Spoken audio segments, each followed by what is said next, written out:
Recording live from the Hoban Law Group here in Denver, Colorado, I'm your host, Eric Singular. Welcome to the Hoban Minute. Today we are having on a guest that we haven't talked to since, I think, last March when the pandemic started.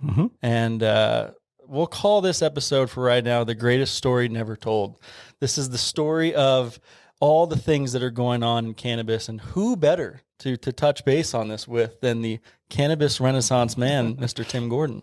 Tim, thank you for being here with us this afternoon. Eric, thank you, my friend. It's great to be here with you guys. I always enjoy talking with you, and especially right now as we're ending the year and get to talk cannabis, right up my alley. Thanks for having me. Yeah, and it does seem, by and large, this being a year that probably won't be remembered too fondly, but a year that we've seen a lot of progress just overall in the cannabis industry. And that's true both here in the U.S.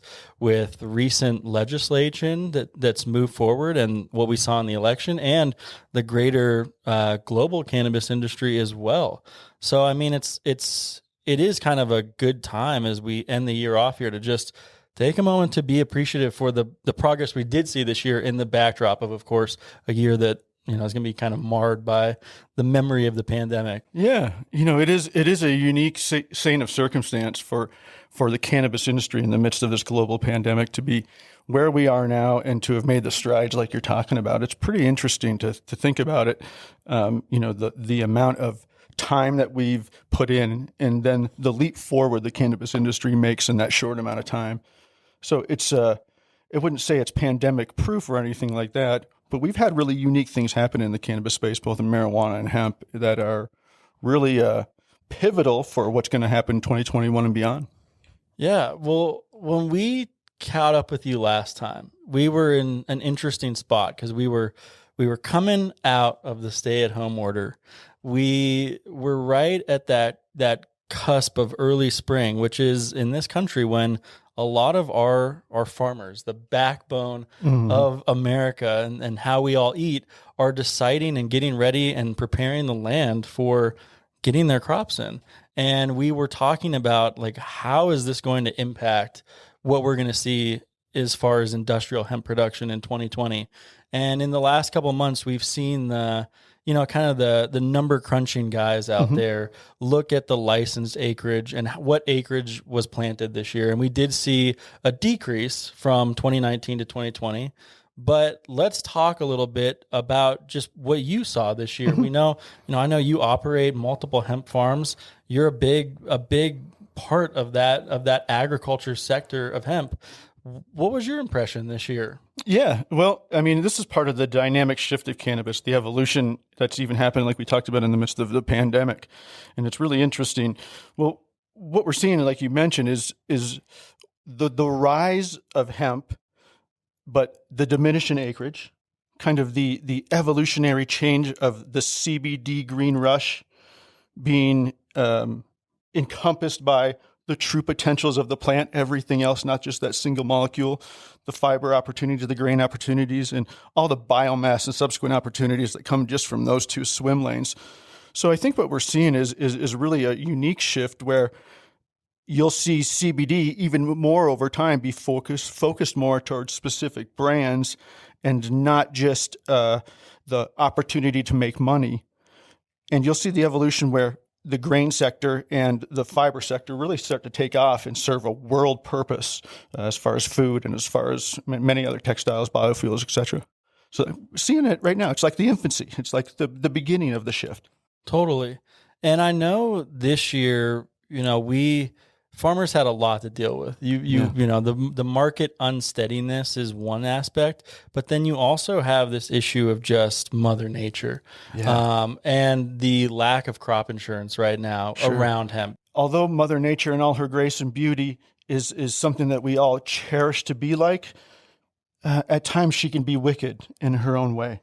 And sometimes those things happen. We saw it this year on one of my farms, where we had that early snow like you talked about, and it really played into our crop. We lost estimate around 40% of total harvestable volume just due to that. And there's other folks who lost everything, and like we talked about, the financial cost there is already sunken.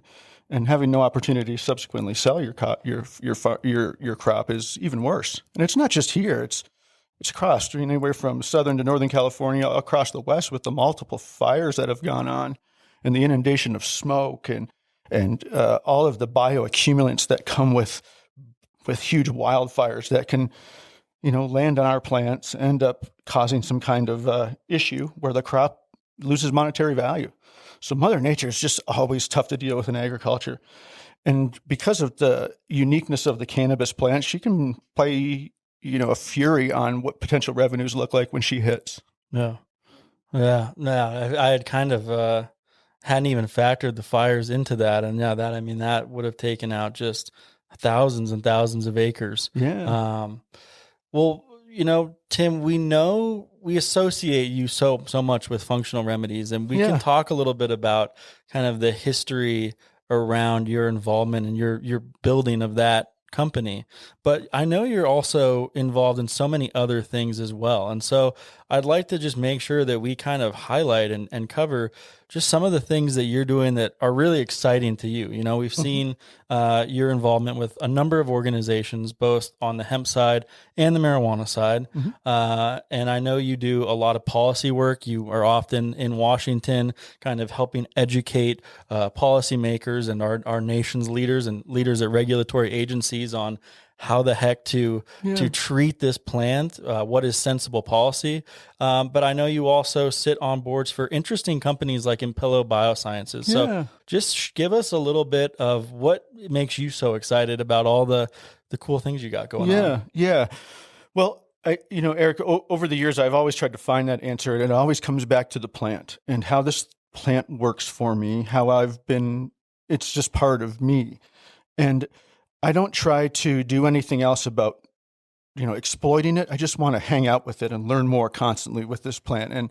And that's really what is driving me to, even at Functional Remedies, for us to create our new brand Synchronicity is looking at the plant and going to the next level of what that means and how synchronicity really works, outside of cannabis and just in us, in a synchronistic world, the flow, the balance, the homeostasis. And you mentioned Impello Bioscience, and that's part of that with me. So, when I start a plant's journey, I start it inside the soil first and creating that synchronistic effect, the flow there. And that's what that's what I got attracted to these guys, is they're doing unique things that no other biological or fertilization company is doing. They're truly looking at the plant and saying, hey, what's cool about you that makes all this other stuff extenuate? So they're looking at the cannabis microbiome. Believe it or not, cannabis has a microbiome just like our gut, which is like the second brain. And if you think about that, that's really the start of the whole synchronistic process, is those special bacteria that make the plant work optimally. And that plant works optimally, and you create a product that works optimally. And that product works optimally inside of me, inside of you, inside of Halston. That's synchronicity. That's flow. So that's what Impello, that's the exciting thing about Impello. That's what they bring to my brain, and that's what they bring to cannabis, is that unique adaptation to the cannabis rhizosphere to make it, close your eyes, your mind eye, and just think of the coral reef. And think of the beauty of the coral reef. Think of the color. Think of the life around that. That's what Impello can bring. That's what we're trying to create, is that coral reef for cannabis. And that's part of that whole part of the synchronistic process. So they're pretty cool, man. Pretty cool group of kids. Dang. That was like mind-blowing level stuff right there, Tim.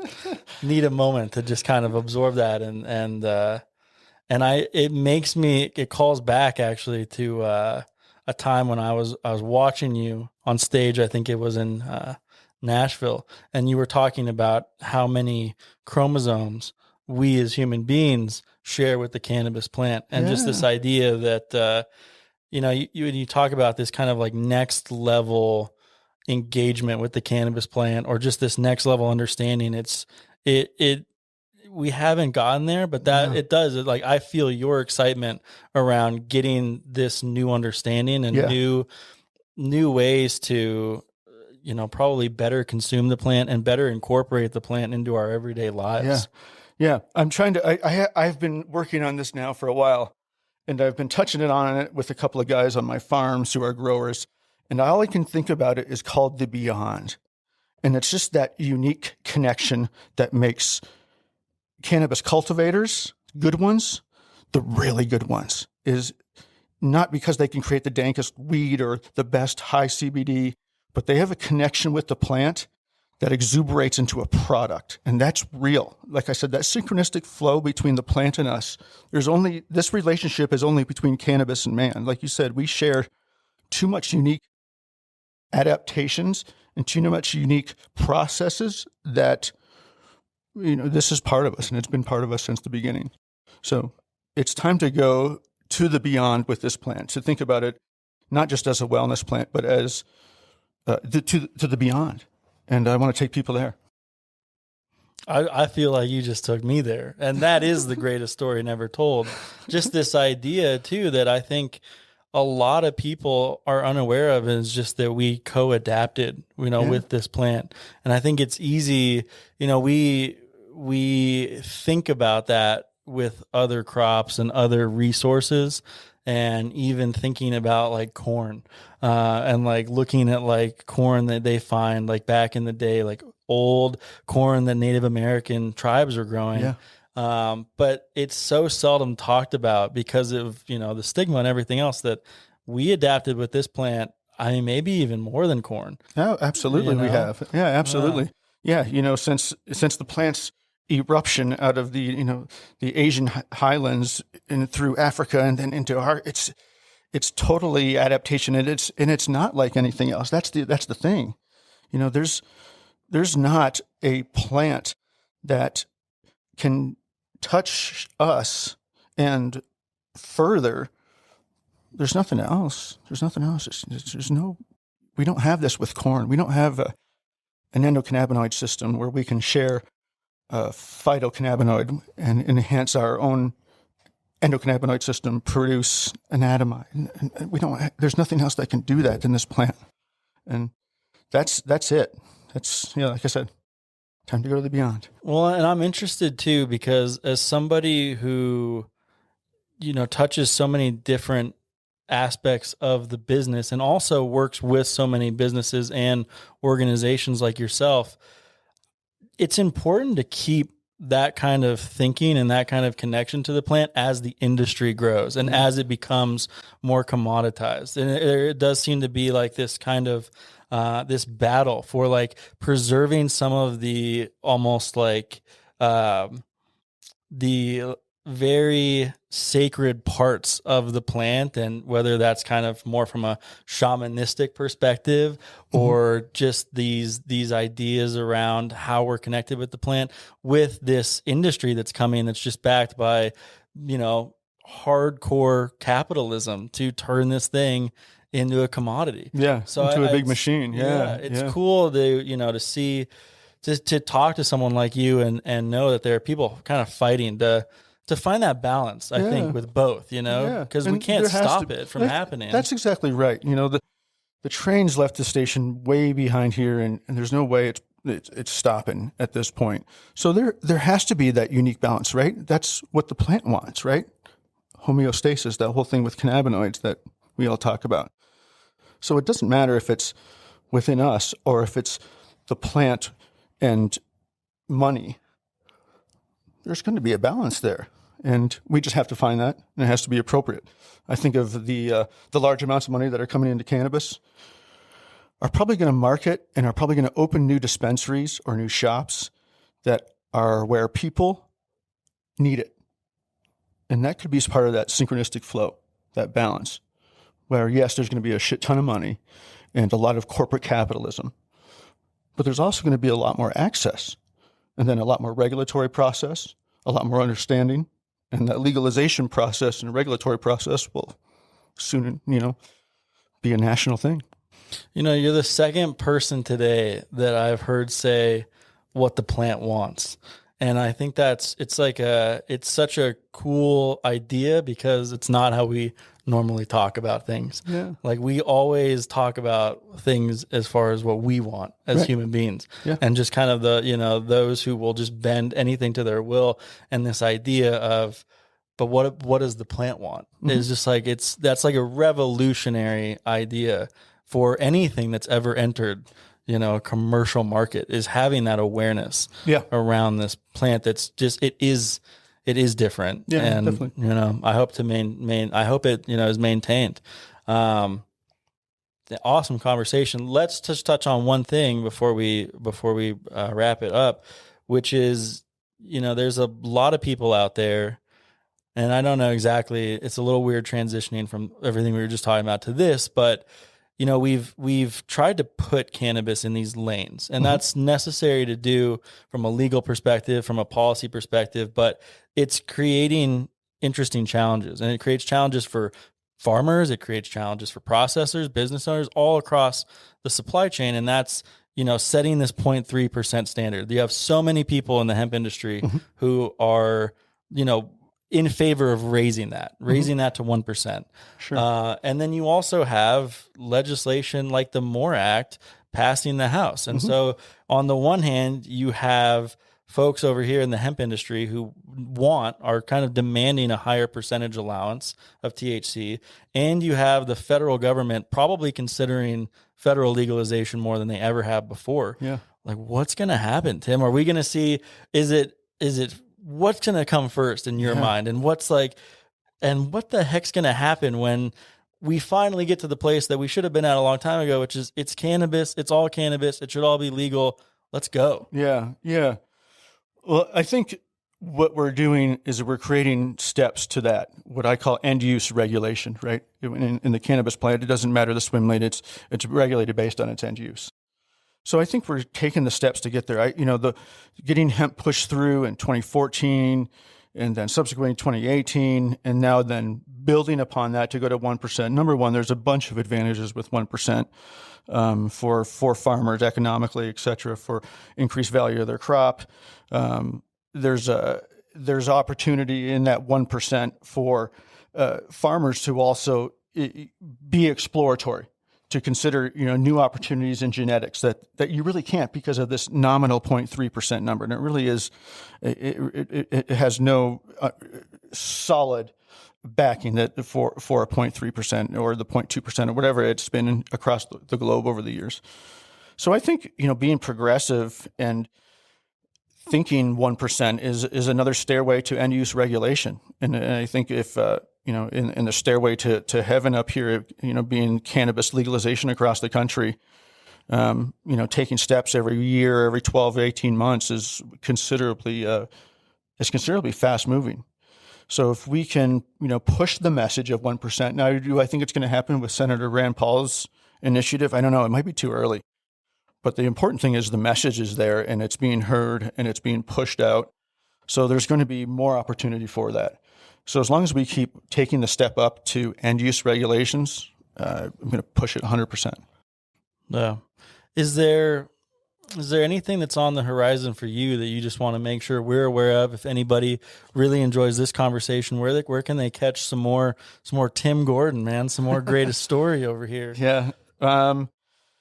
Well, they can always find me on social media and stuff like that. But I'm doing amazing things over at Functional and helping out some companies in California and across the globe negotiate the whole cannabis world. So, you can find me globetrotting, talking cannabis, my friend. That was awesome conversation, Tim, and really important kind of ideas to share. Yeah, thanks, really man. Appreciate you coming in, man. I love being here with you guys. Yeah.